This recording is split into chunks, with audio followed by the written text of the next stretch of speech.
عسى الله أن يجعل بينكم وبين الذين عاديتم منهم مودة، والله قدير والله غفور رحيم. لا ينهاكم الله عن الذين لم يقاتلوكم في الدين ولم يخرجوكم من دياركم أن تبروهم وتقسطوا إليهم، إن الله يحب المقسطين. إنما ينهاكم الله عن الذين قاتلوكم في الدين وأخرجوكم من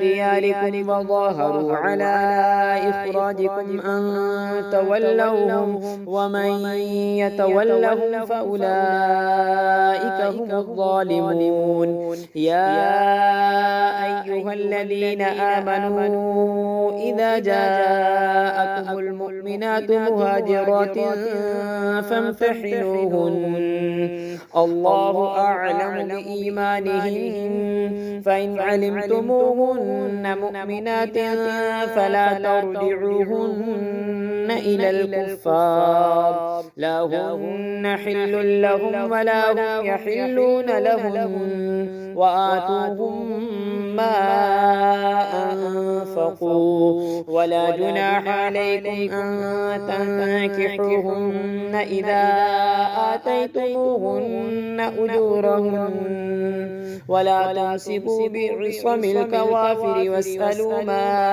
أنفقتم وليسألوا ما أنفقوا، ذلكم حكم الله يحكم بينكم والله عليم حكيم. وإن فاتكم شيء من أزواجكم إلى الكفار فعاقبتم فآتوا الذين ذهبت أزواجهم مثل ما أنفقوا، واتقوا الله الذي أنتم به مؤمنون.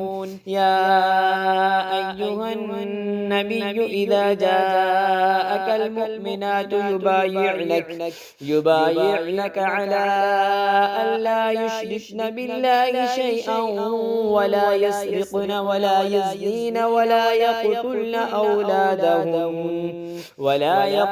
أولادهن ولا يأتين ببهتان يفترينه بين أيديهن وأرجلهن ولا يعصينك في معروف فبايعهن واستغفر لهن الله، إن الله غفور رحيم. يا أيها الذين آمنوا لا تتولوا قوما غضب الله عليهم قد يئسوا من الآخرة كما يئس الكفار من أصحاب القبور.